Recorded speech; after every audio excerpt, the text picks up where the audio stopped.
Today's conversation is sponsored by First Generation Capital Partners. If you're an accredited investor and you want to know about how we're helping other accredited investors keep more of their income, go to firstgencp.com/going long. Just through the power of repetition, through the power of immersion, through the power of being committed, I was able to get really, really, really good at my business. You're listening to the Going Long podcast with Billy Keels, the #1 podcast for long-distance real asset investing.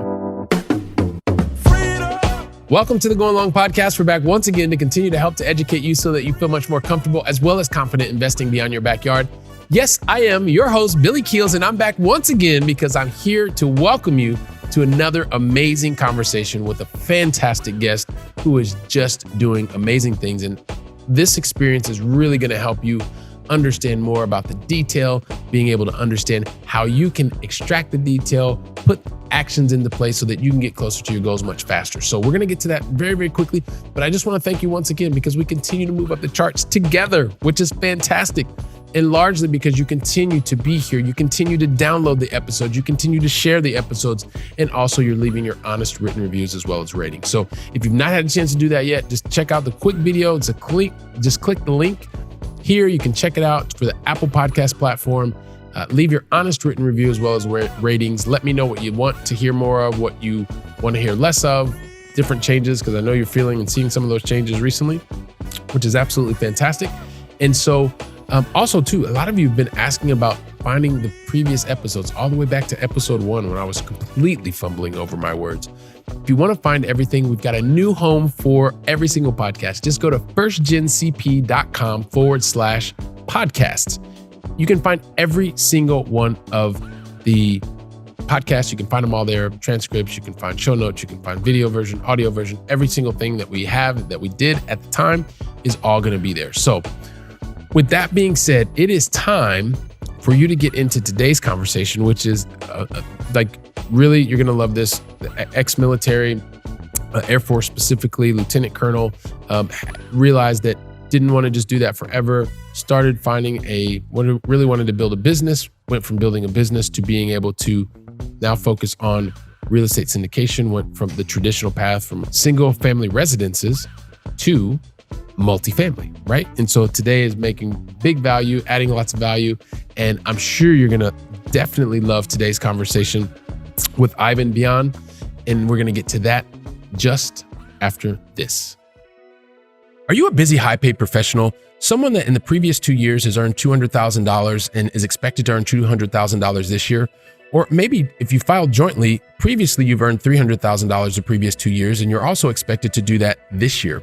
Or maybe if not, either individually or jointly, you have $1 million in net worth, not including your primary residence. If you meet any of these criteria, then you're someone that the IRS considers to be an accredited investor. That probably means you're someone like an enterprise software sales executive. You may be an executive in a major corporation. You may be a doctor. You may be a lawyer, maybe a high-paid consultant. You may even work for a major sports franchise. The thing I know you have in common is that you continue to do the hard work. Like you're doing 100% of the work and you're only bringing home 50% of the reward because you continue to get crushed by your income taxes. If you are tired of this situation and you're looking for a new solution, then go to firstgencp.com/going long. When you get there, that's going to help you to start the journey so that you can begin to take back control of your taxes, take control of your time. And then also that means you're going to be able to spend more of the time that you want with the people that you love the most. And that is the way that you're going to get the personal freedom that you're looking for. So if you're looking to take back control, go ahead and go to firstgencp.com/going long and see how we can help you today. So you know what? If you want to know how attention to detail and operating with military precision can be the catalyst to your long distance investing success, then guess what? Today's a conversation you're going to want to listen to until the very last word. You know why? Because today's guest is not only a retired Air Force Lieutenant Colonel, he also has his Bachelor of Science in Engineering Mechanics and an MBA in International Finance. That is music to my ears, by the way. He also has a very strong focus on business plan execution, and he is the founder of Anthem Capital. It gives me great pleasure to welcome to today's conversation, Mr. Iven Vian. Iven, welcome to the show, man. Thank you for having me, Billy. I'm very excited to be here today. Appreciate the opportunity to get to share to your listening audience. This is going to be fantastic. I can already tell you, love your energy, love your focus, love your attention to detail. And I am absolutely sure that the Going Long family is going to get massive value out of today's conversation. No pressure, by the way. No pressure. But but we're gonna have a great conversation. Know that we're gonna learn a lot, and also you got some pretty awesome things you got going on, man, which is phenomenal. So, Ivan, you know that everybody here gets 5 questions. You're gonna get 2 in the beginning. You're gonna get 3 in the end. In the middle, you're actually going to get more questions. I just don't know what those questions are so far, man. It's going to depend on you, to be quite honest. So, but here's the thing. I would love for us to get started. And really question number 1 is to help us understand, where is it that you are living in the United States? Well, great question. Great question. I can answer that one. I live in Oklahoma City, Oklahoma. I've been here for 9 years. Airforce brought me here, got dug in, built some roots, and haven't left since. So Oklahoma City. All right. Love that. Absolutely love that. A lot going on in Oklahoma City. We all know that. And if not, I'm sure you're going to tell us even more now. The other thing, question number 2 really has to do with starting out with some positivity, man. And I would really love for you to share with us, Ivan, what's the most positive thing that's happened to you in the last 24 hours? Positive thing that has happened to me in the last 24 hours, man. I am part of a mastermind group that talks about just this. And one of the aha moments I had, which we're really working on the inner world and learning to manage your thought life correctly. We're really about trying to avoid the negative thoughts so we can maintain this inner positive vibe going on. Mm-hmm. But why is it when we have positive things happen, all of a sudden our excitement level jumps up, right? Why does that also have an impact on us? The aha moment is this. Doesn't matter what is happening positively or negatively, I'm always in position to control how I feel on the inside. So, man, that's deep already, just hitting you like that, right? But boom. But that like really opened me up a little bit. I was like, it's not just the negative, but it's also the positive. I should not let affect me. I'm always can manage that based upon my thoughts and how I think through things. Great. And so is the philosophy there to don't get too high on the highs and too low on the lows? Yeah, something like that. Yeah. Okay. Yeah, I would put it like that. Okay. All right. Perfect. So I'll try to actively listen every once in a while. That's good. That's what my wife and kids tell me. So, so listen. So here's the thing also too, Ivan, and I know we're just meeting one another, but I tend to be pretty transparent, and I have to be, well, you can relate to this too, because you've got a really high standard. So I hold myself to a really high standard. And sometimes it makes me do things that are like impossible, like sort of impossible, like trying to give your introduction and your entire backstory in like 2.5 seconds. Yeah, I tried to do that, right? And that's almost impossible. You've done way too much. You've impacted way too many lives. So what I was hoping to do is ask you very first thing is kind of a favor. I know you don't normally ask for favors right away, but I am going to ask you to tell your own backstory in your own words. Kind of help me because I couldn't do it in 2.5 seconds. And then also too, if you would mind, if you'd be open to also telling us about some of the major decisions that you've made along the way. And then we'll see where you and I take the conversation from there. All right. In what, 2 minutes? No, you can take whatever time you want. If it gets too long, I'll stop you. Don't worry. You go ahead and talk to us about who you are. Give us your backstory in your own words, man. Absolutely. Well, so as you mentioned, retired Air Force Lieutenant Colonel. I just retired from the Air Force last October of 21. I've had enough time. Thank you very much for your service as well. Appreciate it. Thank you. Feels good to be on the other side, but it felt good on that side as well. Been out long enough to grow my post-military beard, so I feel good about that as well. But man, I always knew what I wanted when I was a little kid, and I had a vision, I had a goal. I didn't plan it for it. It just kind of happened. My dad, the proverbial experience, went to an air show. I saw the Thunderbirds fly, and I said, "That's what I want to do." And let me tell you, man, but I wasn't given all the tools. I wasn't given all the I didn't have access to a lot of opportunity, but I was able to have a goal, right? Mm-hmm. And so there's a lot of challenges I had to overcome throughout the way, but I just stayed steadfast on my goal. And even through all the ups and downs, I was able to get there, right? I was able to achieve my dream. And that taught me something early on in life, that when you have a goal and you have a vision for your life, you have a dream and you stay steadfast on that, you'll get there eventually, you know, and it doesn't have to take a long time. It just, through my learning experience, it ended up taking a little bit longer than I wanted. But one of my goals was I wanted to go to Airforce Academy so bad. Like it was like something I just thought about every day, you know, to the point where I remember my buddy in high school, he was going to the Air Force Academy to visit because his older brother was looking to go there. And I said, dude, bring me back something from the Air Force Academy, please. And he brought back this granite rock. And I put this granite rock in my right pocket. And I just kept it there every day to make it feel like I was actually experiencing the Air Force Academy as I was actually there, you know? And like, even though I didn't get the perfect score on the SATs, I wasn't like this and that. And I didn't even get accepted right out of high school. There was a whole story there. Eventually, I got to the Air Force Academy, you know? And I got to the Air Force Academy. I was like, I wanted to fly airplanes so bad, man. Like that was the thing. I wanted to be a pilot. And so I just worked. And I got the pilot training. I wanted to be a fighter pilot, but I didn't make that. I ended up being a B-1 bomber pilot, you know? But I ended up getting my goal, right? Even though there was all these challenges along the way, right? And so here I am, I'm 35, I'm flying at 24,000 feet, my B-1 bomber. I think it was on a training mission somewhere over West Texas. And one day I just had this moment in the sky. I was like, oh my God, I'm here. Like I wanted the Air Force Academy, I wanted to be a pilot, and I'm here. I'm like, now what?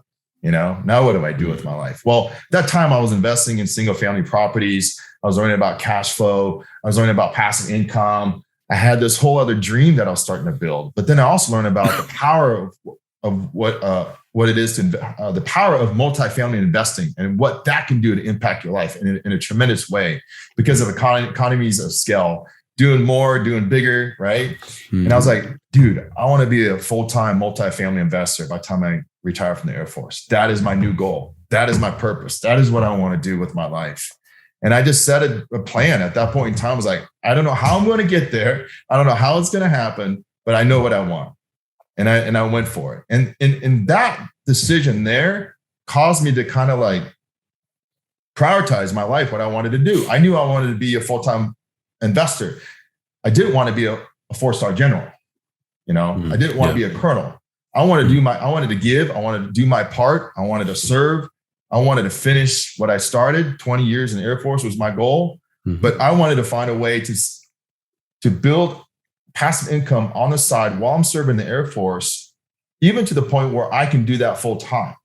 Right. And so I set out a plan to do that. And, which I can go into, or we can just. Well, I mean, we can definitely jump into that. But so there's a couple of things that I think is really interesting, right? So number one, you talked about being able to have this idea that when you went with your dad, that you saw these guys flying planes and you thought, wow, you know what, this is something that I want to do. Like that was a dream of yours. And so I know that a lot of people have these dreams in their mind, but never really write them down. So they're just kind of this nebulous kind of things. So I'm just out of curiosity, when you said that you wanted to be a pilot, did you ever write that down somewhere for yourself to see it visually? Well, another side story. So I'm 6 at this point in time. I'm 7, I'm 8. But later on in high school, I learned about goal setting and SMART goals, all that kind of stuff, right? But I didn't write it down necessarily in the beginning. But what I did do is this. The state fair was every summer, and I knew they had recruiting booths there. And at the recruiting booths, they had posters of airplanes. And I would sneak into the state fair and go get all these posters. And I'd take these posters and I put pictures of airplanes on my wall all around my room, you know, and I would see what I wanted there in front of me. And I had a picture of the Air Force Academy and I would see it there, right? Yeah. Then later on in high school, you learn about goal setting. You learn about the power of what that is. So I guess in my mind, it's the same thing. It's a visual representation, right? Because when you're 6 or you're 12, you don't know about writing that down. But what you did was you knew that was something that you were passionate about and you wanted to see it.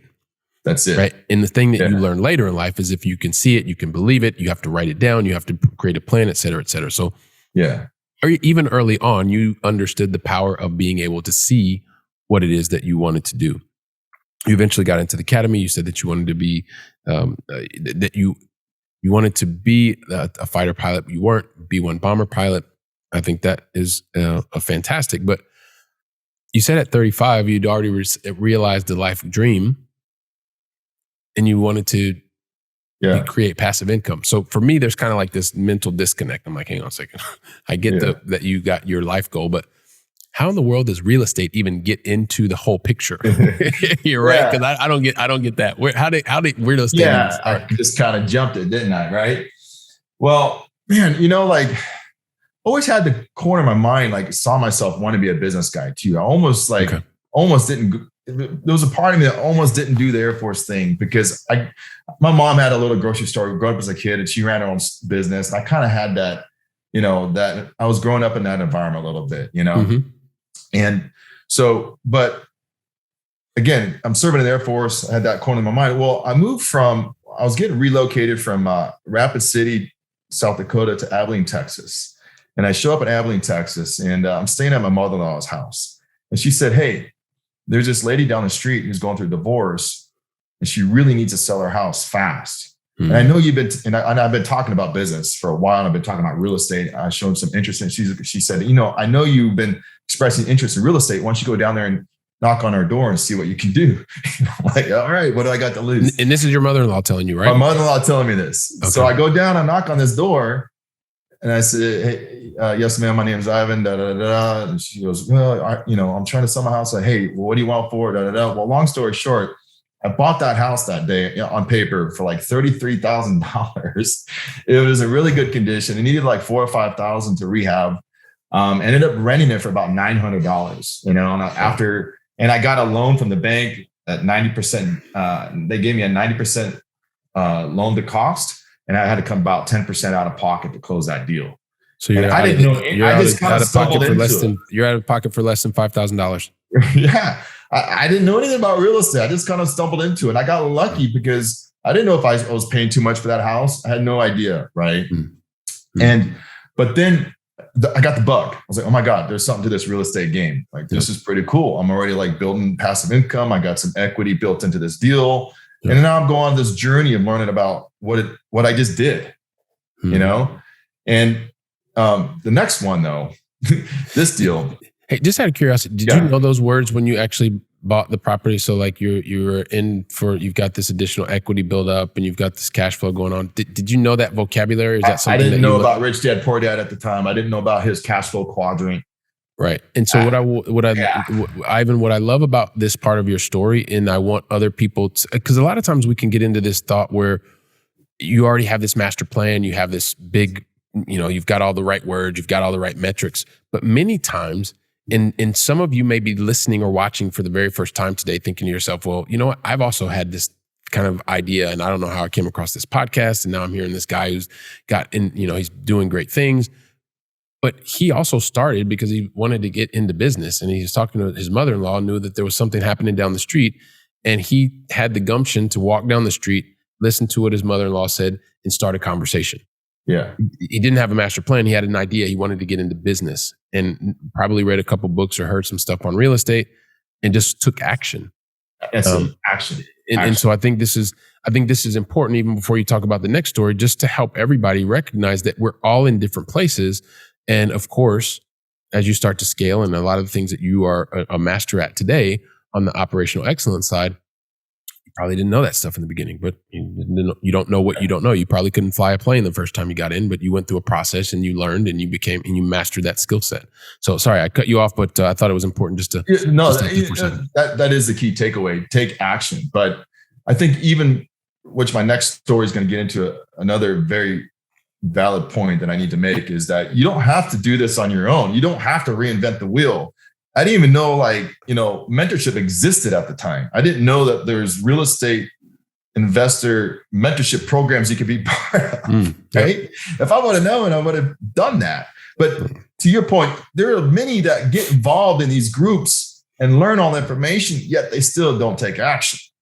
Like, the biggest way I've learned in my life when I don't know a dang thing about business is just simply doing it. Like doing it is the best way to learn and the best teacher out there, and I could talk more about how I got into multifamily, I do. I do want to get into multifamily, but what I want to kind of just paint as a background is today you're in multifamily, but if I understand correctly, you had done over 125 single family transactions. Is that correct? Or something to that effect? Yeah. I had a little stint of real estate investing in Abilene.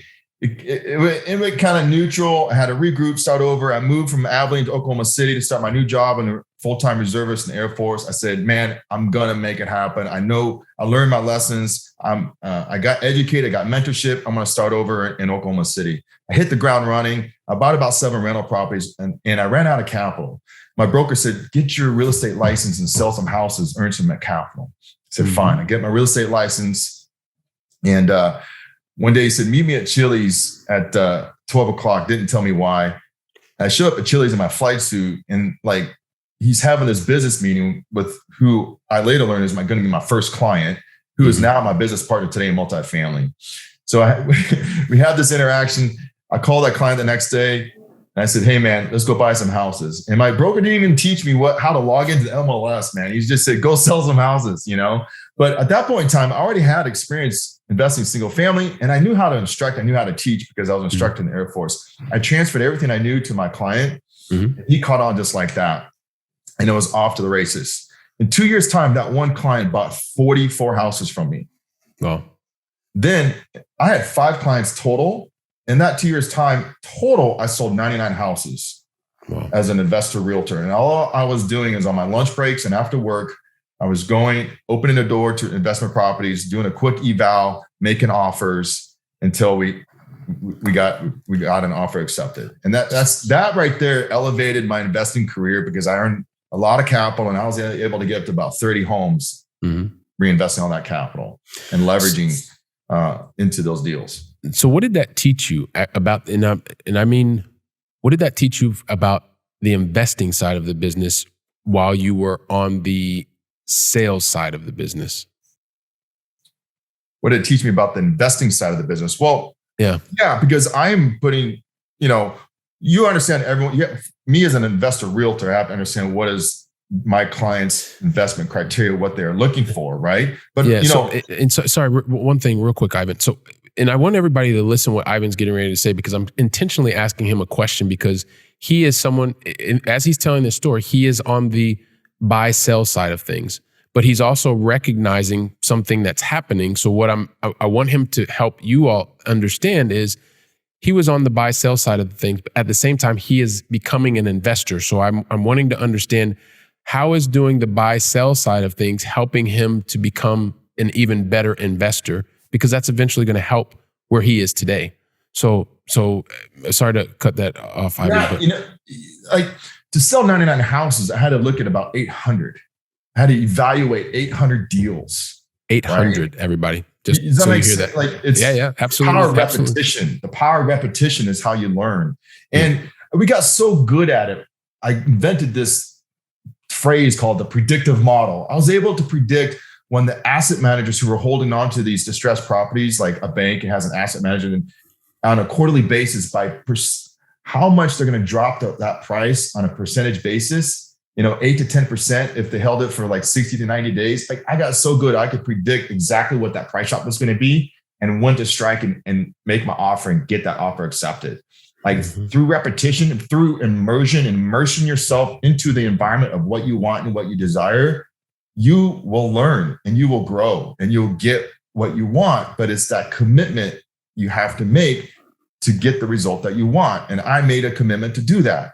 And so here I am serving 5 people and I had this rule. I would make sure they're all full. They all got 10 before I got 1, because I was essentially kind of competing against them. I didn't want to have any conflict of interest, but I was serving my client first before I got mine is the key takeaway there. But I got really good in understanding my market at the ground level, right? I became a student of the business. And that easily, I was taking my learning experiences serving my clients, and I easily leveraged that into my own investment experience.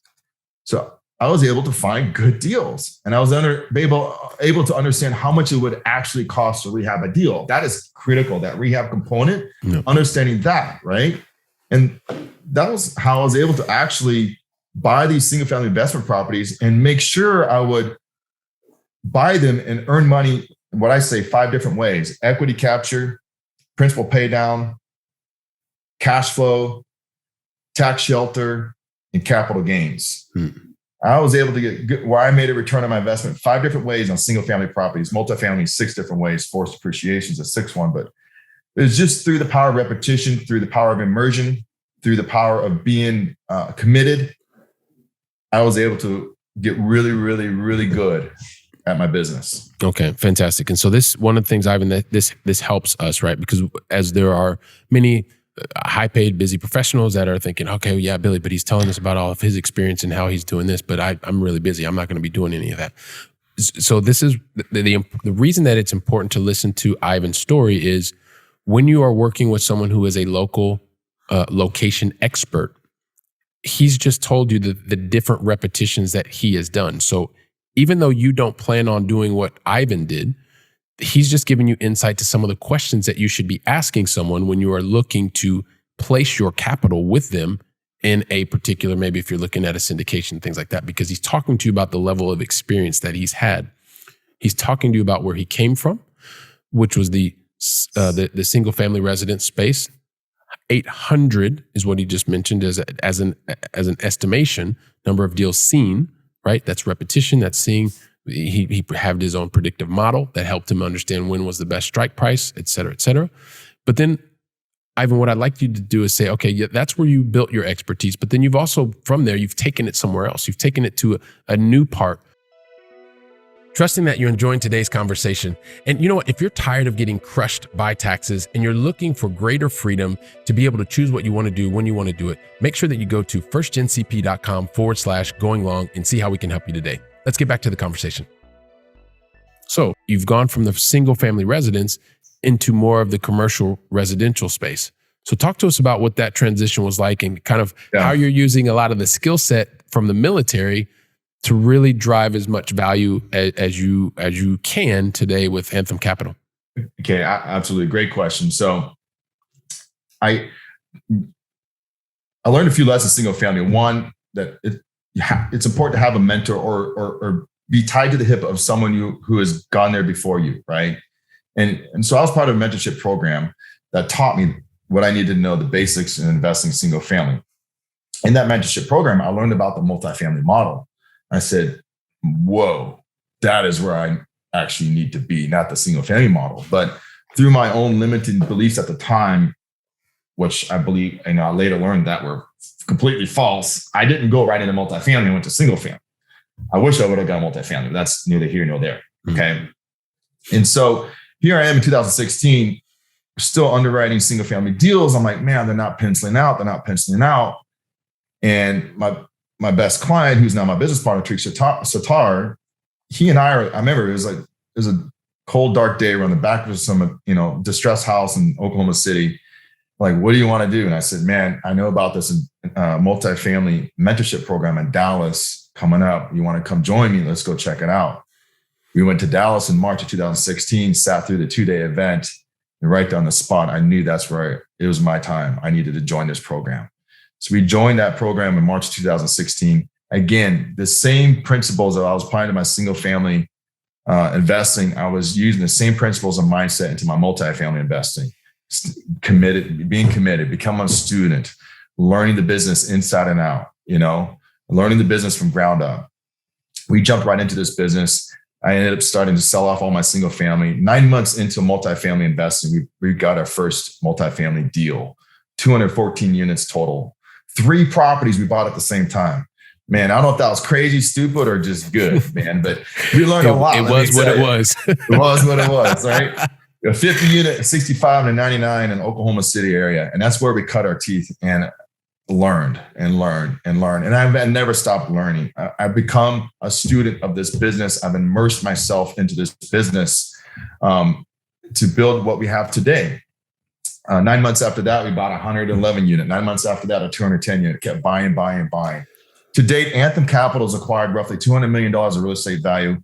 We've raised around $70 million in equity, around 2,300 doors that we have purchased. We've been in the business for 6 years. We have now exited 9 deals. We're in the process of selling 4 more properties this year. We'll have 13 deals full cycle by the end of this year on a projected basis, assuming those deals close. Mm-hmm. And so I've learned a lot in my time. And I was doing most of my multifamily investing while I was in the Air Force Reserves, serving full time as a reservist, right? And so with Anthem Capital, there's 2 founders, Tariq and me. Tariq, he manages the transactional side of things, buying the asset and selling the asset. I handle everything in between. I'm the operations person that makes sure we execute the business plan to ensure. Sorry, just on that. When you talk about executing the business plan, that for some people, maybe it's their first time, they're not sure. That may seem, break that down. What does that mean so nobody gets left behind? And let's do that. Yeah. What exactly? I'm going to share it with an analogy because I'm a bomber pilot, and this is how bomber pilots think, man. And hopefully this comes across. If I bomb it, no pun intended, let me know. I'll find another way to explain it. Okay. You'll be forgiven. Don't worry. All right, bomber pilots. This is what we do. We understand that what's our target. What are we trying to do? And then we build a plan from our target backwards. So then we are able to get from point A to point Z. Again, what are we trying to achieve? What's our main objective? What building we're trying to take out? And then we determine a plan from that building backwards where we need to drop the bomb so it flies through the air to hit that building. Try to keep it very simple, okay? In a similar fashion, in the multifamily business and apartment business, what is our intended target? What is our intended objective? My objective for my investors is to make sure we meet or exceed the projected returns that we told our investors that we're going to hit. Okay. In this case, if it's 100% total return in 5 years or 10% cash on cash on annualized cash on cash basis, and then I devise a plan to make sure that we're able to hit those returns to get from point A to point Z. And so we build a business plan to do that. And the way we implement our business plan is by aligning ourselves, partnering with third-party property management companies. They're the ones that actually executing the business plan. They're on the ground level at the property every day, writing leases, collecting the money, repairing the property, etc. So I take my military experience of leading and managing people, and therefore I lead and manage the property management company to make sure they implement the plan and ensure we meet or exceed our investors' projected returns, or we hit the target at the end of the day. Did that jive? it makes sense to me. Okay. What I want to make sure and let us know. So no, they'll let us know. They'll send the comments. They'll let us know in the reviews if it all makes sense. But yes, it makes sense, and I like the little analogy there as well. So it ties it home. It ties it home pretty tightly. You talked about it before already, but I'm just curious also too, maybe before we get into the going long final 3,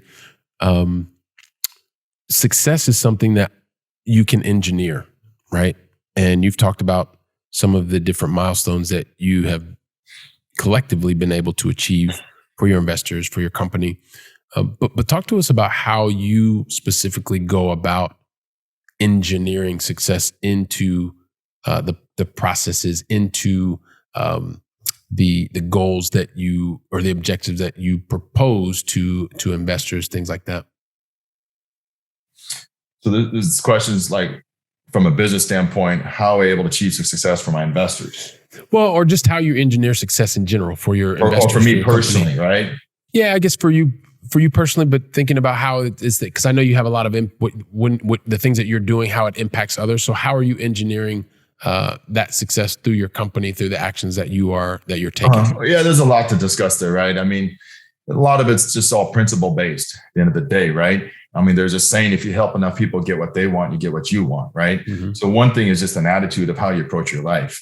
And I've always approached it because of my 20 years of service. I wanted to serve my country. I always wanted to give. I always wanted to be a part of something bigger than myself, right? Mm-hmm. And in my world today, I take full responsibility for what my investors want to do with their investment. They have a purpose behind it, right? And that to me is what motivates me to do what I want to do. Because at the end of the day, we all want to make an impact. And I was able to realize my dream life through the power of real estate investing. And I know how powerful real estate investing is.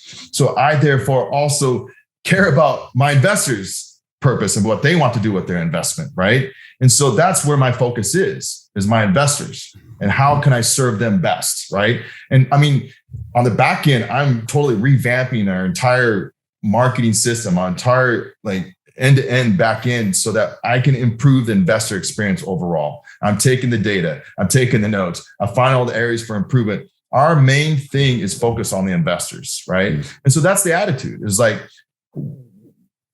if you have an attitude of serving and giving, you're gonna get at the end of the day. So that's one. Another thing is you got to know what you want. You got to know what you want. It has to be with conviction and clarity of what you want. And there may be a lot of people out there today that they're successful in their work life, but they're not successful in their whole life. Maybe they don't want actually all of what they have. They're in this rat race, if you will. Like they have this lifestyle. If they can't keep up with their work life, that they can't maintain this lifestyle. What they thought maybe seemingly would bring them happiness and fulfillment, but it doesn't, right? What they really want is more freedom to really make decisions for themselves, to live life on their own terms, right? And if that's what you want, then there's a way to do that. For me, I found it through passive investing. For me, I found it through actually having my own company and business that brings me tremendous fulfillment because I get to touch a lot of people in the apartment business, not just the tenants, but everyone that it takes to buy one of these assets all the way to my investors. But again, it goes back to knowing what you want and then committing to that. And then allowing yourself, there's ways to manage the terror bear. There's ways to manage to get through that process where you don't have to go, cold turkey head first and not knowing how there's ways to get from your 9-to-5 job to maybe a 9-to-2 job and have 3-4 more hours to do something you're truly passionate about in life, man. Like that thing that that you're passionate about, like do that and commit to it, right? I'm passionate about what I do. It's obvious. I love what I do. Right? I don't think any of us feel that. Just not at all, right? If y'all have to check out the video version because like Iven has got this amazingly fantastic smile. You can just tell he loves every moment of what he's doing. So there's something to that. And so, I envision what I want. Here's another thing, BHAG. You ever heard of this term? Big, hairy, audacious goal. Oh yeah. And this big, hairy, audacious goal is a goal that you cannot do on your own. You have to find it it's only going to come through relationships with your other people and building something bigger than yourself. Well, I have a big, hairy, audacious goal, right? And it's big, man. It's beyond me. But I envision myself there. I embody it. I be the person I want to become, who I am tomorrow. I'll be that person today. I do the things that person needs to do. And then guess what? I get to have the things that person has. Yep. Be, do, have. Be, do, have, baby. That's it. That's it.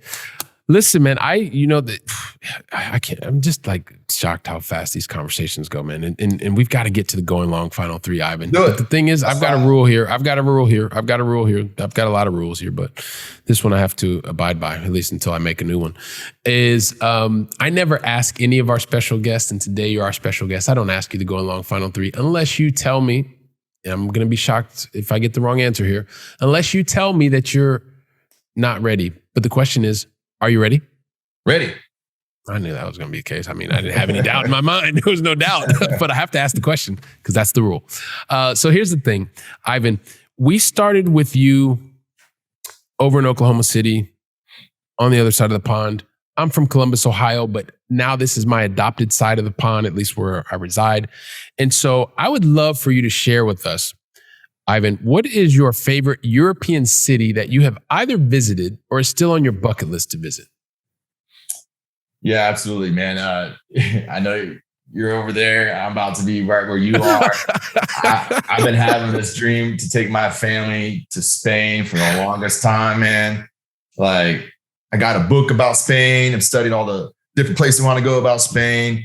And coming up in July, I'm taking my family to Spain, man. So I'm going to be there.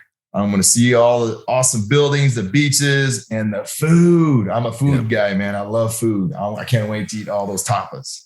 Yeah, well, you're going to be lots and lots of, tapas will go forever and ever and ever and ever. So, and that's from the north to the south, and pinchos and all this stuff, it's all the same. So not all the same, but it's, you'll say one thing in one place and another thing in another place. And I believe you are going to have a phenomenal time. So I know Spain, but do you have a favorite like Barcelona, Madrid, Seville?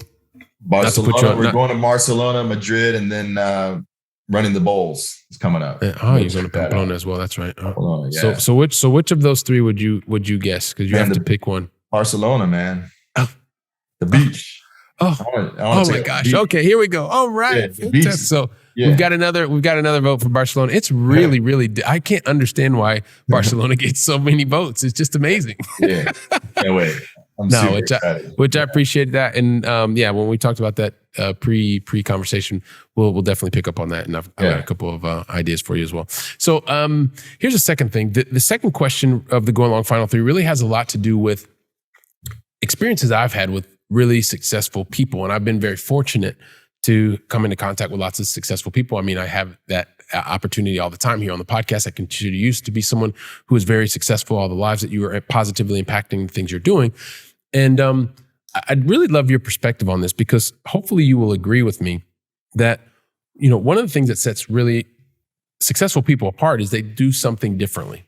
And that is typically whenever they have a plan, they put the goals out for the plan, and then they start to execute against the plan. And then usually every single time, the very first time they do something, everything goes perfectly, which is what allows them to actually get much close.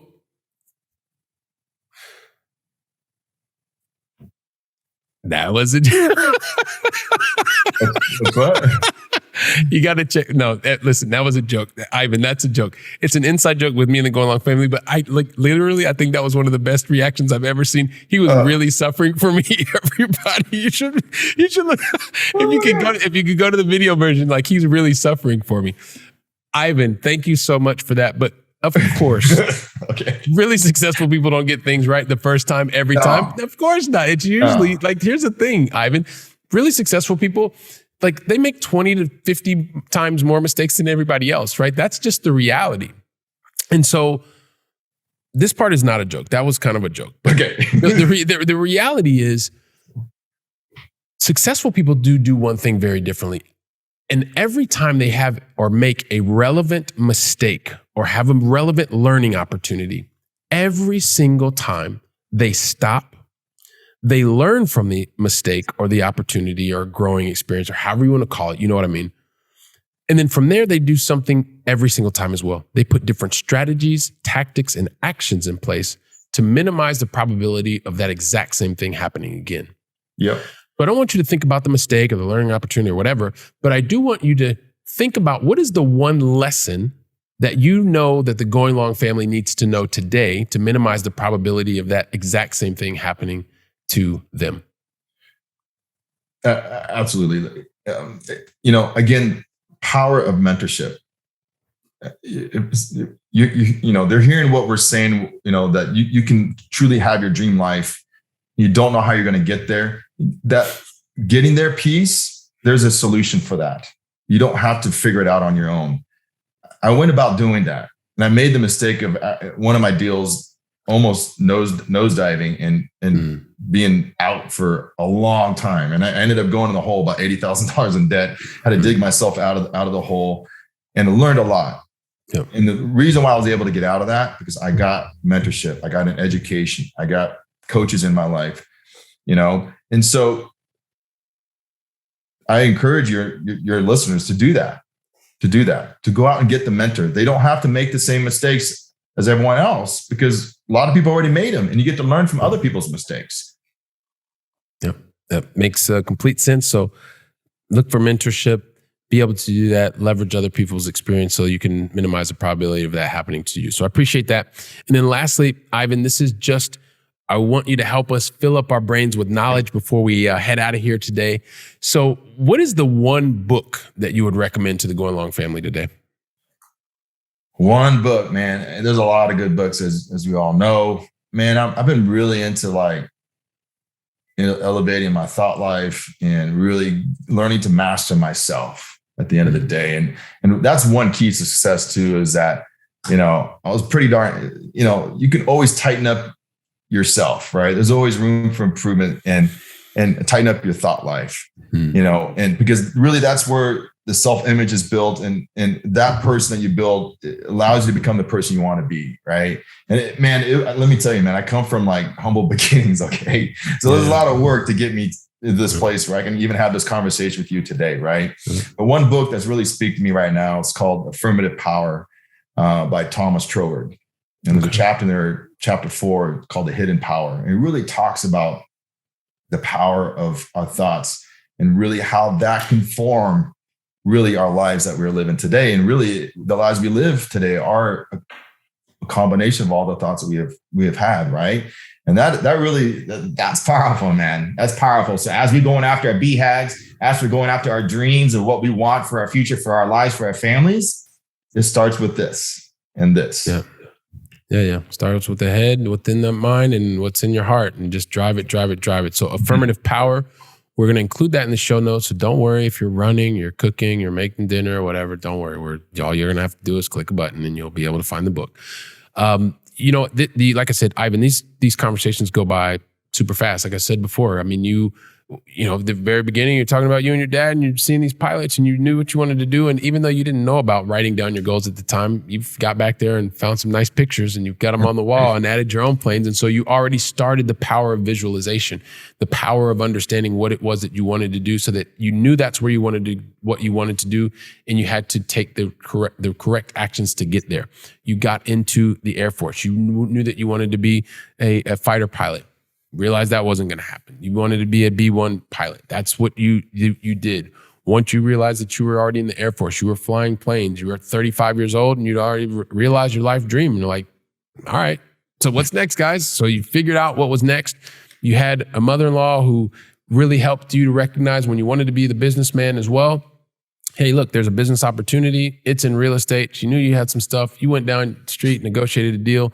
Not only did you do that once, you then, at the same time, did that over 100 times, realized as on the buyer-seller side of things, not only could you do that through repetition, over 800 deals that you'd gone through, probably over 1,000, knowing, because you just talked about a couple of these, but you saw the repetition, you saw what was going to help you also do to become a better investor. You realized the things that you wanted to be able to do. You could understand where the strike price was, meaning what is the best optimal price for a particular time at a specific moment in time. And, you got a chance to not only do that, but then you realized, hey, listen, this single family stuff is cool. But when you had an opportunity to learn more about the multifamily, then you made a decision to go there. You got mentorship. You decided that you were once again going to be clear on your goals. And guess what? You went after those goals. You had a plan, you had mentors, you had the support system, and you continue to add value to others around the globe. So one of the things that I am absolutely sure of is there are people that hear listening going, yeah, Billy, just ask him the question, man, so we can understand how to get in touch with them. Yes. So what is the best way for the Going Long family to reach out to you, Ivan, to find out more about you and what you're doing at Anthem Capital? Thank you for asking him. Appreciate you asking the question. Yes, come find more information about Anthem Capital at our website, anthemcp.com, anthemcp.com. There you'll see a contact form. We ask you to take a quick minute, fill out the contact form, and we'll be in touch with you. We'd like to get to learn more about you. And really, at the end of the day, let us know what your goals are. How can we serve you? How can we help you achieve your dreams? Again, come find me at anthemcp.com. All right, fantastic. So listen, everybody, take it out. Go to anthemcp.com. They make it really simple.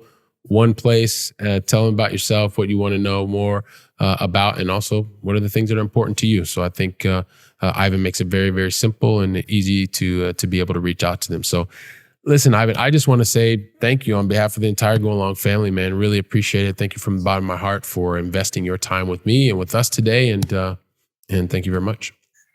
It's been an honor, Billy. It's been truly an honor. Thank you for the opportunity to allow me to share. And thank you to your listening audience. All right, man. Appreciate that. And listen, if you give me like 15 seconds, I just want to wrap things up saying goodbye to the Going Long family, and then I'll get you out of here. So listen, everybody, Ivan, I mean, what more can I say? He just shared it all here. He's giving you ideas. He's giving you very concrete steps that you can take to move forward. He's got a strong operational background. Also, listen, I mean, the guy was flying planes all over for the U.S. So it's pretty phenomenal background. And listen, as you're taking the items that he talked to you about today, creating big, hairy, audacious goals for yourself, you're looking at how you're going to implement more of an action plan to get your next property. take today's episode, share it with someone else so that they can hear what he was talking about. And the two of you sit down and talk about this concept. You're going to go from theory to really starting to get more practical application of these conversations. That's going to make you a much more informed, better, smarter investor. So while you're doing that, I'll be here waiting for you, preparing the next conversation. So until then, go out and make it a great day. And thank you very much. Trust that you enjoyed today's conversation. And once again, today's conversation was sponsored by First Generation Capital Partners. If you're an accredited investor and want to find out more about how we're helping accredited investors to gain their personal freedom even faster, go to firstgencp.com/going long.